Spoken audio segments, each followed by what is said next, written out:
ساری زندگی امام سجاد علیہ السلام گریا فرماتے رہے، الشام الشام کہتے رہے۔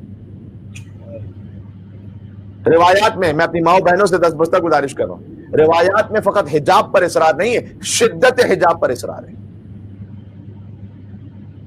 لہذا آپ اپنے حجاب میں جتنا شدت اختیار کر سکتی ہیں، تمام فقہی اور شرعی قواعد کا لحاظ رکھتے ہوئے، اتنا ہی زیادہ بہتر ہے، باعث ثواب ہے۔ حجاب فقط چادر پہن لینے کا نام نہیں ہے، چادر تو اس کا ایک حصہ ہے جس میں مکمل طور پر چھپا لیا جائے بالوں کو، ورنہ یہ کہ کتنی مرتبہ کور پورا کیا ہوا ایک خاتون نے، ایک مستور نے، لیکن مثلا فرض کے کلر ایسا پہنا ہوا ہے کہ جو شوق کلر ہے، اٹریکٹ کر رہا ہے، نامناسب ہے۔ فَيَطْمَعَ الَّذِي فِي قَلْبِهِ مَرَضٌ، یہ ویسٹ نے سکھلایا ہوا ہے نا ہمیں کہ حجاب تو خاتون کی عفت کا مسئلہ نہیں، یہ تو مرد کی نگاہوں کا مسئلہ ہے، مرد اپنی نگاہوں کو ٹھیک کرے۔ یہ بات صحیح ہے کہ مرد کے اندر ایک خواہش اس قسم کی موجود ہے، لہذا خود قرآن میں ازواج نبی سے مخاطب ہوتے ہوئے کہ آپ سخت حجاب کیجیے، فَيَطْمَعَ الَّذِي فِي قَلْبِهِ مَرَضٌ، ہوگا کوئی ایسا، اور سنگولر استعمال کیا، مرضات مرض ایک شخص، فَيَطْمَعَ الَّذِي فِي قَلْبِهِ مَرَضٌ، یعنی الذین نہیں کہا، ایک شخص بھی اگر ایسا ہو باہر کہیں کہ جس کے دل میں مرض ہے، آپ اپنی عفت کی حفاظت کیجیے، اسے اپنی نظر کا اور اپنی خیانت کا حساب دینا ہے اللہ عز و جل کے پاس بلا شک۔ لیکن اس خاتون محترمہ سے یہ کہا گیا، اور بالخصوص دیکھیں اس کی مثال بڑی سادہ ہے، آپ پیٹرول اسٹیشن پہ جاتے ہیں، وہاں پر ممنوع ہے سگریٹ نوشی کرنا۔ اب پاکستان یا انڈیا کے حالات میں تو پھر جہاں کہیں کوئی ممنوع کا بورڈ لگا ہوتا ہے اسی کے سامنے لوگ وہ کام کر رہے ہوتے ہیں، لیکن عام حالات میں یہ ممنوع ہے، لکھا ہوتا ہے نو اسموکنگ کراس۔ اور شاید ہی آپ نے کسی کو دیکھا ہوگا کہ باقاعدہ پیٹرول اسٹیشن پر وہیں قریب میں سگریٹ نوشی کر رہا ہو، نہیں کرے گا وہ۔ تو کیا جب بھی سگریٹ نوشی کی جائے گی پیٹرول اسٹیشن پہ تو کیا خدا نہ خواستہ کوئی حادثہ ہو جائے گا؟ نہیں، کوئی ضروری نہیں حادثہ ہو، 1000 میں ایک واقعہ شاید ایسا ہوگا کہ اگر کہیں سگریٹ نوشی کی جائے تو واقعہ ہو جائے گا۔ 1000 میں ایک دفعہ بچنے کے لیے 999 پہ پابندی لگا دی گئی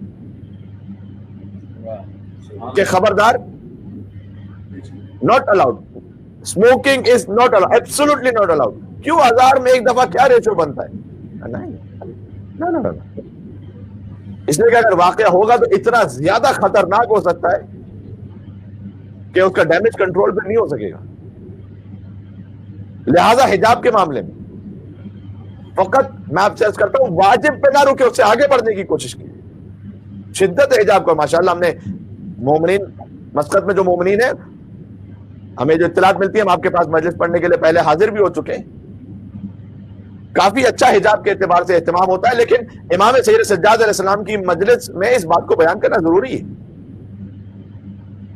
لا دین لمن لا حیا لہ، کتنی احادیث حیا پر موجود ہیں کہ حیا ہے تو زینت اسلام ہے، حیا ہے تو گناہوں کی مغفرت ہے۔ یہ ساری احادیث پڑھ رہا ہوں۔ حیا ہے تو پھر دین ہے، جس کے پاس حیا نہیں اس کے پاس دین نہیں۔ ایک حیا کا ہونا، ایک شرم کا ہونا، مردوں میں بھی اس حیا کا ہونا۔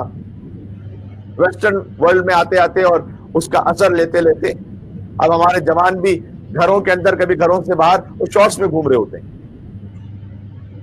ٹھیک ہے، حرام نہیں ہے، میں نے اس کی حرام نہیں ہے، لیکن جب یہ آج ہماری نسل کو شارٹس پہ لے آئے تو ہمارے بچے پھر کیا پہنیں گے؟ تو ایک حیا، ایک ڈیسنسی، ماڈریشن، اور وہ بھی کہ جو واجب کی حد تک ہے وہ تو پھر واجب ہے، میں تو اسے آگے بڑھ کے بات کر رہا ہوں، اور اس کا یقیناً ثواب اور اجر ہے۔ لہٰذا میری ماؤں بہنوں سے دستبستہ گزارش ہے، میں بار بار یہ لفظ اس لیے استعمال کر رہا ہوں کہ آپ محسوس کر سکیں کہ میں انشاءاللہ پورے خلوص سے نیت کے ساتھ آپ سے عرض کرنا چاہتا ہوں۔ غور فرمائیں۔ اور یہ بھی حقیقت ہے کہ امام زین العابدین علیہ الصلوۃ والسلام وہ کہتے رہے الشام الشام، یہ مصائب کا جملہ بھی ہے اور ساتھ میں درس لینے کے لیے بھی بہت ضروری ہے۔ حسین ابن علی علیہ السلام کے بعد یہ بات شاید کم مومنین جانتے ہوں، اگر کسی کی اولاد کو مسلسل قتل کیا گیا ہے تو وہ عابد بیمار ہے.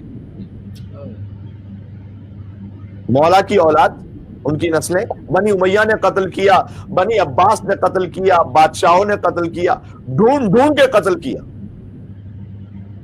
زید شہید اور زید شہید کی اولاد کو چن چن کے قتل کیا گیا.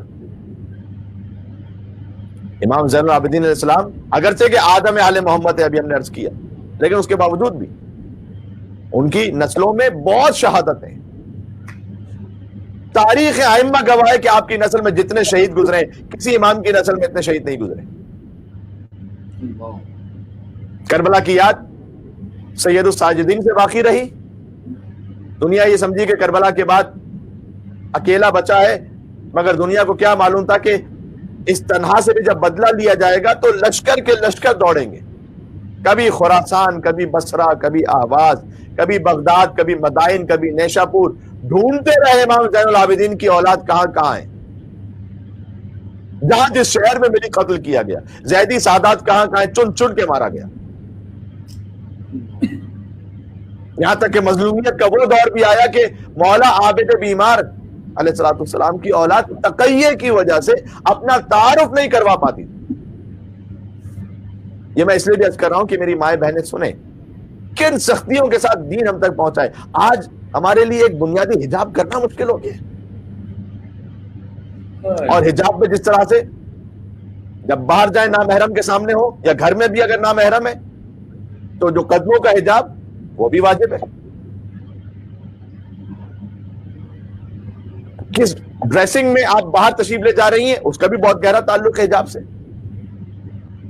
تو حجاب کا مطلب پھر عرض کر دوں کہ فقط ایک چادر اوڑھ لینا نہیں ہے، وہ مکمل حجاب شرعی جس پر بی بی زینب کبریٰ سلام اللہ علیہا راضی ہیں، جس پر مولا عابد بیمار علیہ الصلوۃ والسلام، مولا سید الساجدین علیہ الصلوۃ والسلام راضی ہیں.